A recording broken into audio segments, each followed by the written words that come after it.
A great day for Memphis Tiger football in our athletic department. Tremendous crowd, and it started. We pulled in, you'd be able to see so many of our fans tailgating the Highland 100, putting on the barbecue cook-off stuff. Just a great day, and a great atmosphere, and it goes hand in hand with the type of off-season it's been. It's just been tremendous. The positivity, the way we ended last year, moving into this year, the momentum, a lot of excitement, and 15 practices. You hope you got better. A lot of new faces, but just all the things that have occurred in the last few months, even as of the last few days, have just been monumental and really, really exciting times. And today was a great day. It was a great day to showcase some of the talent we have on this roster, to bring our fans back together to our great stadium, and just a great day of camaraderie. I think everybody enjoyed themselves. I think we stayed healthy, and that's what you want. 15 practices in the books, and it was a great spring. Still a lot of work to be done, as you guys know. Not satisfied with where we're at. The young men will catch their breath. They've got exams next week. That's going to be important that they handle their academics the right way these next 2 weeks, and then move forward in the right direction with a few weeks off, and then bring them back for a great off season with conditioning. But couldn't be more proud of the way these guys fight, push, and believe, and I think there's exciting times ahead for this program. Ryan, you kind of alluded to it. Walking outside the game, just your reaction to the news yesterday involving FedEx and the athletic department? I mean, what a tremendous partnership, and obviously so grateful for FedEx, the Smith family, all those involved. I keep using the word monumental because I said the other day I'm out of adjectives and adverbs, and just glowing, and I haven't stopped smiling since the announcement, because what a tremendous thing it's going to be for the university itself, right? Our athletic department, the football department, all of our athletics, and it's just great for the city. You guys know that I think this all goes hand in hand. FedEx is a world-class brand and the best in the world, and man, to be able to have that partnership and what it means for us moving forward. We always believe in taking care of the young men that we have in-house, and we will continue to do so to the best of our abilities, because they've worked so hard. And so I think if any way we can help them in any form or fashion, that's great. And I think it just means, look, maybe we can have some sustained success here, because this is a new day and age in college football, right? You heard Anthony Miller come out there today, and he said he's just proud to see that Memphis football is staying relevant. Well, I think that news yesterday will allow us to be there. And, a young man sitting to my left, Greg Rubin, he may say, man, I wish that thing was there 4 years ago. But guess what? He's just so happy, because he's a guy that put sweat equity in this, his blood, sweat, and tears, and loves his Tigers, and he's from Memphis. So, 4 years from now, I'll be reaching out to Greg for a donation, saying, hey, come on and help us out back, and he'll be glad to, and he wants to see us succeed. So just a tremendous, tremendous deal, and it's huge. It made national news. I got a lot of great texts from people saying congrats. And look, it's the hard work of so many people. Credit to our athletic department, those that work there, the relationships built, but a huge thanks for FedEx, and couldn't be more excited. And how much evaluation, obviously there was a lot going on today, type of work competitions, things like that, but how much competition was there about, or interest was there in the actual football, and what did you learn? Yeah, you don't want to lose sight. There was actually a football game, right? You hear about some of these other spring games. It's like a dodgeball game occurred and then a football game broke out, right? No, this is we still want to evaluate our young men. There's still a lot of guys competing to show what they did, and I think today we had a good mixture, right? You had, when you separate on teams, you had guys. We had a left tackle playing next to a left guard that probably didn't get a ton of practice reps together, but they were getting it. Then all of a sudden you throw in a random center that hadn't taken a snap with that left guard or that quarterback. So it was a good mix of things. There's always, it's still football, and so I think the guys went out there and competed, had fun. Some of these interim head coaches that will now remove the tags from them. They will no longer be interim. They won't even be head coaches, because some of that play calling with some of those trick plays we're going to have to peel back on. But it was, but I think it combined a bunch of things, right? We were able to interact with the students and some of the stuff that was done today. But there's still battles, and there's still going to be battles that go into training camp, but that's what we want. And I think what I appreciate about the young men, that locker room, they understand, like, great, 15 practices, there's so much more work to be done. And like I said, they're going to focus on their exams, they're going to come back ready to work, and I'm going to put on that film and say, okay, hey, here's where we got to improve. And every single one of us, even the two guys sitting next to me, know, okay, today we did some good things, but man, there's always room for improvement, and that's what's exciting about this group. Ryan, how can you evaluate the offensive line and the special teams heading into the fall? Yep, so let's start with the offensive line today. Obviously, was guys rotating different things. Two key pieces we feel like weren't able to participate this spring much were Jalen Nichols and then Trent Holler, right? And so you think maybe a possible left tackle and possible center. Those are major pieces of an offensive line. Now, everybody's important. We saw a lot of guys do a lot of things, right? The return of Jonah Gamble and Xavier Hill back to this offensive line. Both of those guys got reps at center all through spring ball, which is tremendous. Now, it may have given Seth some headaches because some of those snaps are over here and over there. We saw snaps all over today. But all that will do is pay dividends down the road. So we're excited about the growth of this offensive line. And then the special teams. In spring we don't do a ton. We work on punt a lot, okay? Because that's the most important unit. Obviously, we hope we're not punting a ton in the fall. But we added some key, some guys, right? Caden Costa, I don't. He may have kicked an extra point today. We couldn't keep up with that, right? Tanner Gillis returns. Obviously, some different guys in the punting rotation. So, the special teams we're really going to have to dive into when we get to training camp and some off-season stuff. We got some movements because the one thing is I think we've got more depth than we've ever had, Terry, on this roster. And so, I'm excited. I don't sit here and say, man, I know Greg Rubin will be begging to be on kickoff, but if there's the chance that maybe Greg Rubin's backup on the team, with the defense that has the ability to go in there and Greg needs a blow, we got full faith because we got a lot of guys that are capable of going out there, and that depth will be tremendous for us, not only in August, but also hopefully throughout the entire season. Ryan, one of those battles going on, you're talking about competition within the team, the backup QB battle. What did you make of the QBs who played today, and what did you think of Harris Boyd's play today? Yeah, look, we do know who our starting quarterback is. I think that's pretty apparent as of today. So congratulations to you. Yep, I'll officially name you the starting quarterback. And but I think that's, with the rest of those things, we got three guys competing for the backup role. And, Cade Cunningham, Harris Boyd, and then you talked about, we had the young 17-year-old Arrington Maiden out there kind of slinging it around. So we got three guys out there competing. I was pleased with the effort of all three throughout the spring. And I think they all had sometimes one would have a good practice and then the other wouldn't. But it's just more consistency. We're going to continue to let that battle go through August. But we got great faith in whoever the backup is to the guy sitting next to me. You're talking about depth. Obviously, running backs are one of the deepest positions on this team. You saw Mario Anderson. How do you feel about your running back group going into next season, what you can do as a unit? Yeah, that's always a good thing. I remember a couple years ago in the offseason, you guys said, Coach, you got running backs. How are they? And I said, that's a great question. Now we've got a bunch of studs, which is great. A lot of confidence in that room. Let's go. Let's start with who was here for Sutton Smith.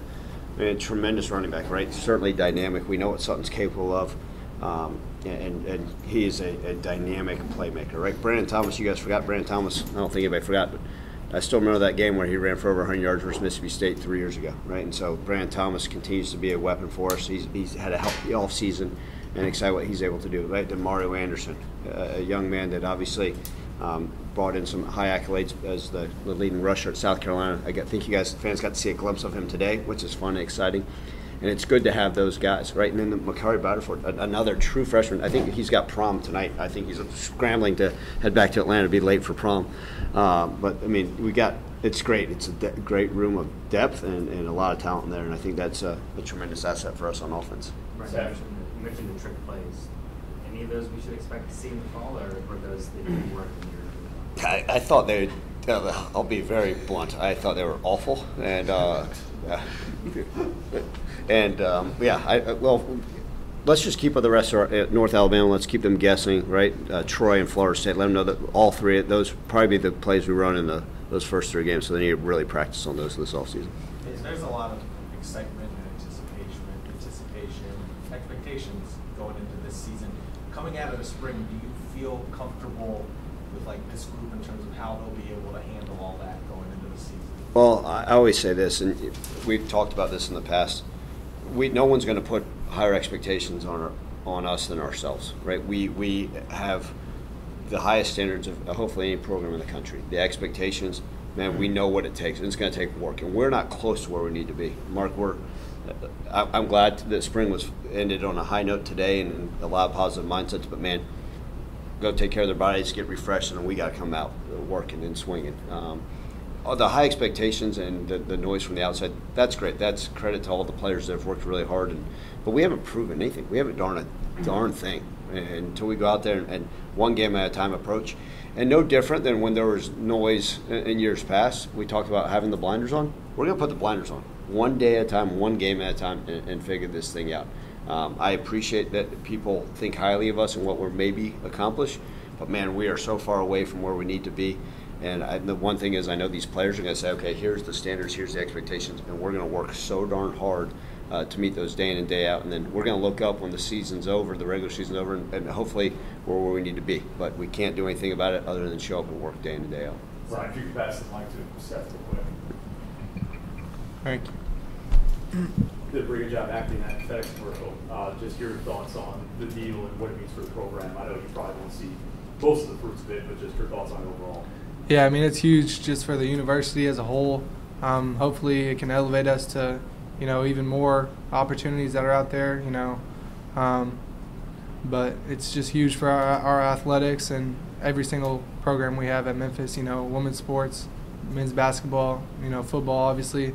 We're all going to benefit from it. And, yeah, I mean, it's just, thank you, FedEx, and shout out FedEx, and use FedEx.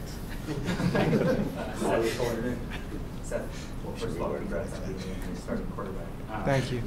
How did you, just for those 2 drives around there, how did you feel? And obviously leading a couple touchdown drives, how did you feel? Well, first I want to address the trick play. My trick play was a good trick play. It was about 7 inches away from being a touchdown. It was a good catch by Marcelo. Good draw by our staff, by the blue team staff. But it was good. 2 touchdown drives. That's all you can kind of ask for in my 2 drives. We saw some good things. Makari, both my running backs, Mario did a great job. We got rocked the ball a little bit. We got the rock involved a little bit, and then good offensive line play. So, it was good to compete against our own team, and they weren't blitzing like crazy. I saw some cover 0 one time, but just good to get reps, and we had a pretty good turnout. So it was good to play in front of some of our fans. Obviously, being on the same team as Arrington, just talk about your relationship with him and how you thought he played and how he's developed throughout the spring. Yeah, I mean, young Texas quarterback, I'm trying to take him under my wing, obviously, because he has all the talent in the world. He's got a really live arm, and he wants to, be coached, and he has a growth mindset. He wants to learn and get better, and he's only done that as the spring progressed. Started out, it's hard to learn the playbook off the bat. I know from my early enrollee semester, but he's done a good job of just trying to pour into the program, and he's learning for sure. There's definitely a learning curve for him coming here, but he's taking steps in the right direction, and he did a pretty good job today. Just going through his reads, trying to make the right decision every time. So just got to take things day by day with him and try and teach him what I can. Same with the rest of the people in the quarterback room. Hey, Seth, last year you told us how good this offense was, and you were not wrong.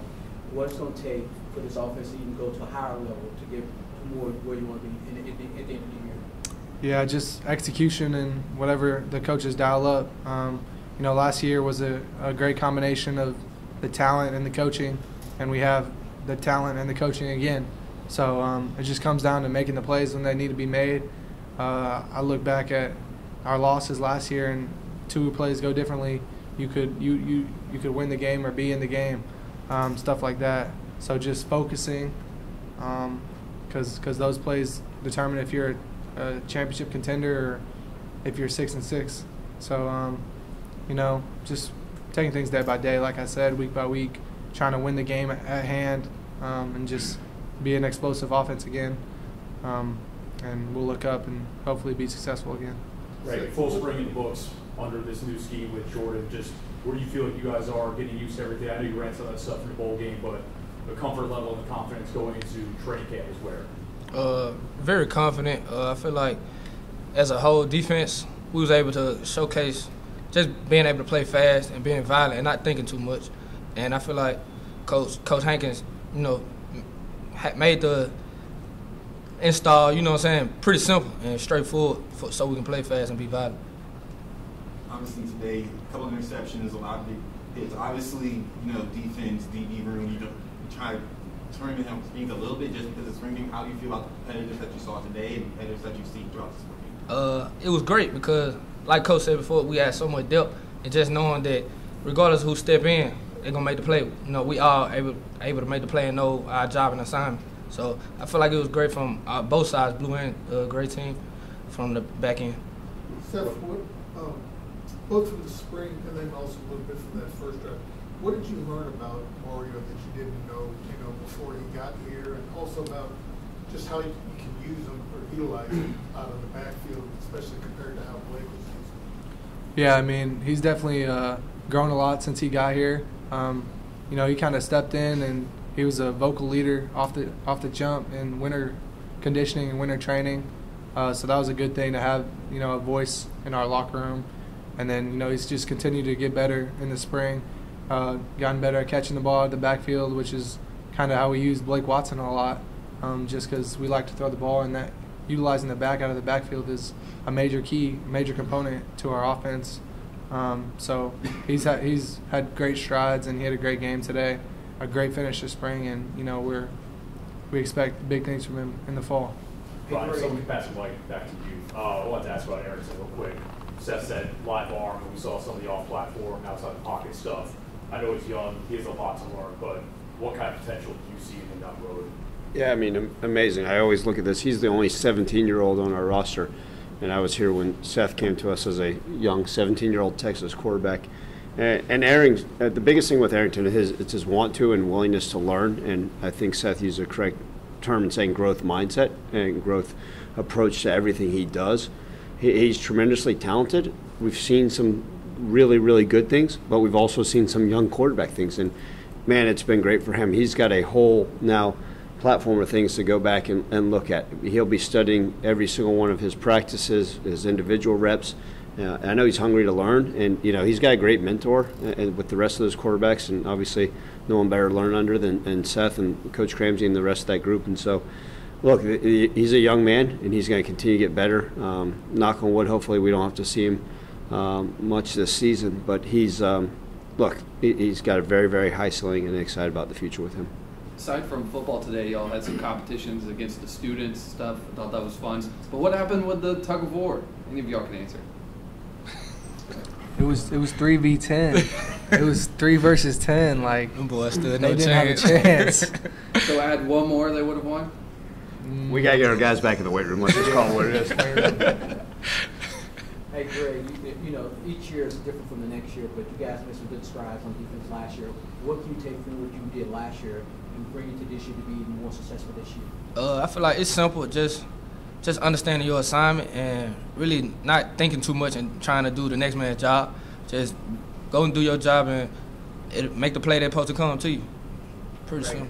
Sorry, being around the team for a while and now this year going into the season, where do you feel like the confidence level is at this point? Out of the roof, honestly, because I feel like, as everybody know, we got one of the best offense in the country. So just us going against them every day, I feel like that builds our confidence every day, just knowing that iron sharpening iron, basically, and just know that every day we get to go against the best offense in the country.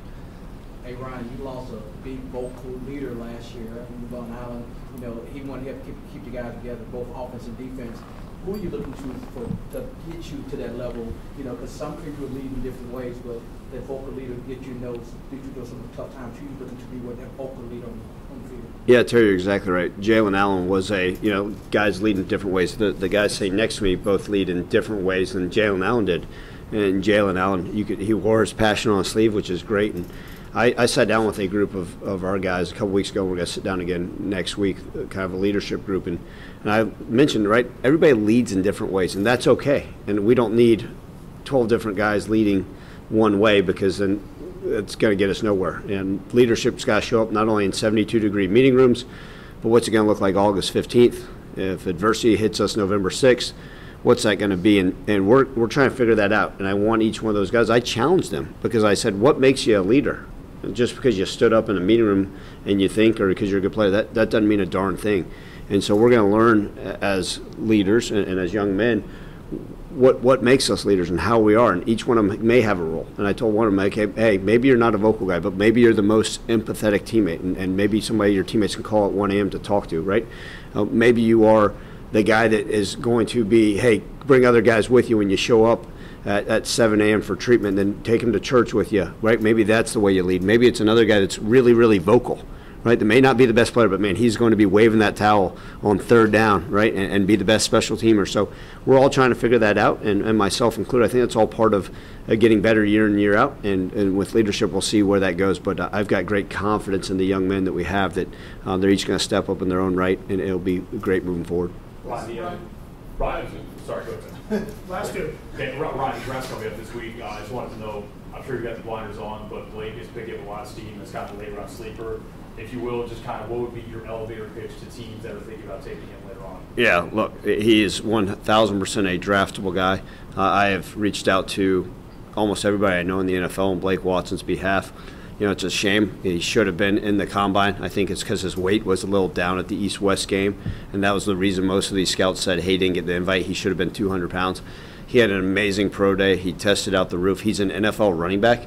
I'm not trying to sound funny, but I don't mind saying this. If anybody knows what an NFL running back, it's me, what it looks like. We've had him here. I was fortunate enough to be around some good ones in the league. Blake Watson's an NFL running back. He'll play for a long time. He can do it all. He's smart. He's tough. He can catch the ball in the backfield.